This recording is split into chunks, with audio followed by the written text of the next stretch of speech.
Hi there. Yes, very good morning to you. The things I do for you guys, I'll tell you. Anyway, I've been reading this book. It's called Settle for Excellence by Topher Morrison. Available on Amazon, by the way. A great book, and part of it mentions my topic for this video. I thought it would be a good idea to share with you the most interesting and certainly the most life-changing and business-changing skill that I really can share with you. Something that if you don't have it, your business will without a doubt fail.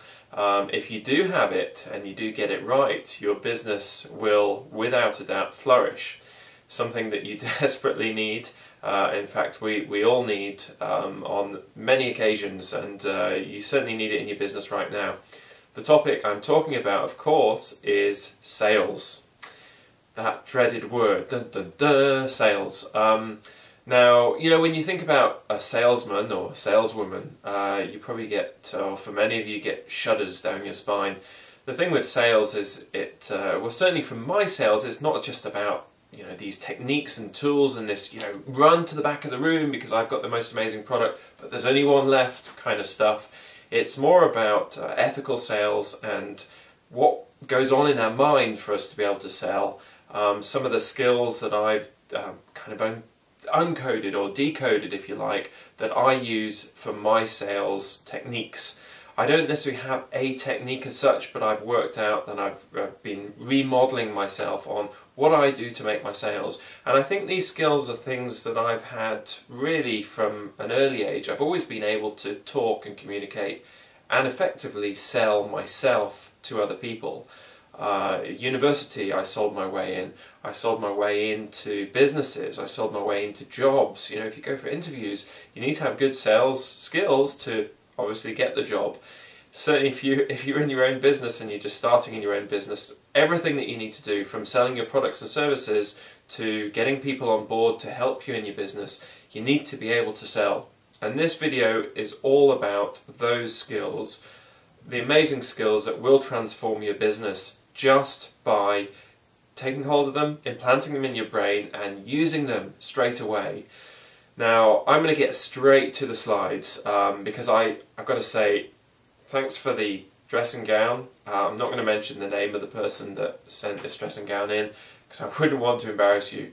I'm going to get straight to the slides and straight to the content of how to sell and to improve your selling ability, because I've got to be honest, I think someone might have died in this dressing gown and I really want to get it off.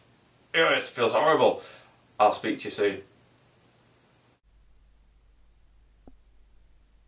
Hey there guys, so here we go. I've got some great slides to show you on the power of selling and how to actually sell. I think it's just such an important skill, as I've said, for your businesses, in fact, for everything that you do. In fact, I talked my way into a university by selling myself. I left school with 0 qualifications.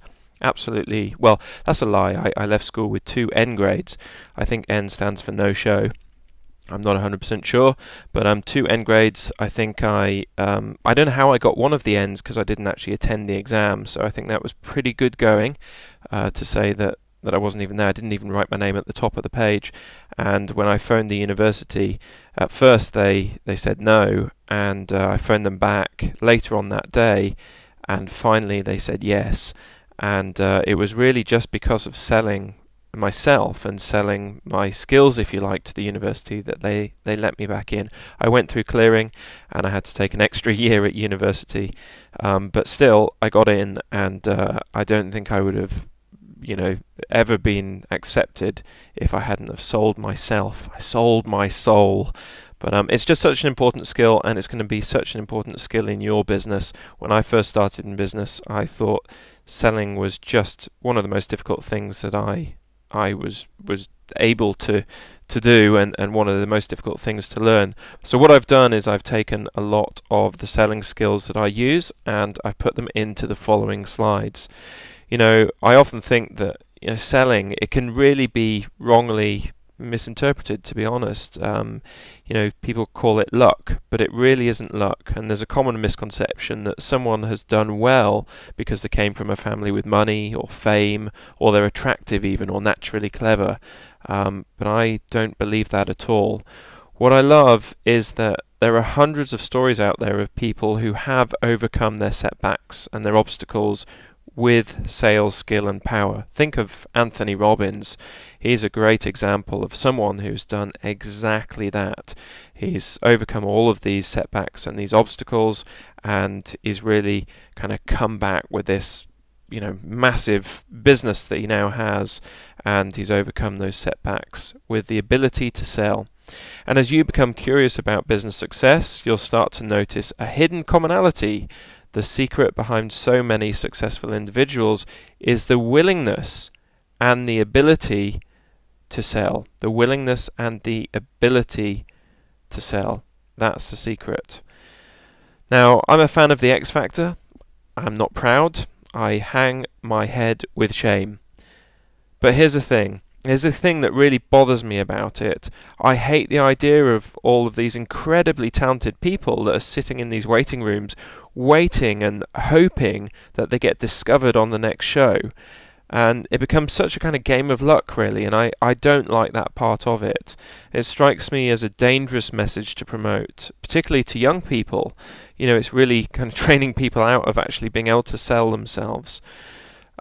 What's so great about deciding to sell your way through life and sell your way to your aspirations is that then you no longer wait around for someone to suddenly discover you or notice you or promote you or take you seriously.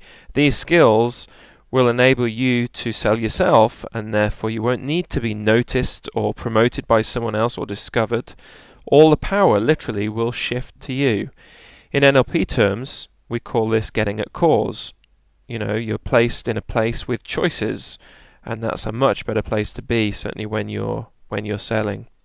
So create choice for yourself rather than wait to be discovered. Now, when I started out in business, I used to really be concerned that nobody would ever take me seriously. I had this belief that I was too young. And it's just that kind of weird feeling that really stopped me from selling and stopped me doing what I want. And it's kind of strange how these things really don't matter once you can sell well. That's the key. All of these limiting beliefs that people have disappear once you can sell well. In addition, I've also noticed that I gained an incredible amount of self-confidence since learning to sell. And I think that self-confidence has helped me create the 7 or 8 businesses, I lose count, that I currently have. I used to think that new entrepreneurs setting up in their own business were kind of scared of selling, but now I realize that they're actually scared of selling their service or product and then being told no. It's that no that I think people are scared of. It certainly was for me. And this is a really small, but it's a really significant point, I think. Ask yourself, is this you? Are you scared of someone saying no to you? Is it the idea of promoting your business, or is it having your business knocked back that's stopping you from succeeding in every way possible? Either way, whatever way is stopping you from selling right now, this kind of thinking, it's really not serving you. And I guess really you know it. As you probably know, I run an event every 6 weeks or so, 5 weeks now, to promote my NLP trainings, the NLP Foundation Weekend. And people spend basically 2 days with me, and at the end of the time, some decide to buy from me, and they buy the courses and spend more time with me, and others just leave and they never see me again. I should have some sad music at this point. But now, here's the thing. I always focus on how many people do buy from me. But if I wanted to, I could look at it from the negative and say that around 80 people of the 100 people that turn up in the room, about 80 of them say no to me. So let's talk about what this no really means. Now, firstly, people aren't really saying no to me. That's the way I think about it. Not to Toby, not to me. They're not saying, no, Toby, I don't like you. It's not personal, I don't believe. Maybe with 1 or 2 it's personal. But with the 80 people who say no, I believe that 99% of them aren't saying no to me. So why the hell would I take it that way? Why would I put that on myself and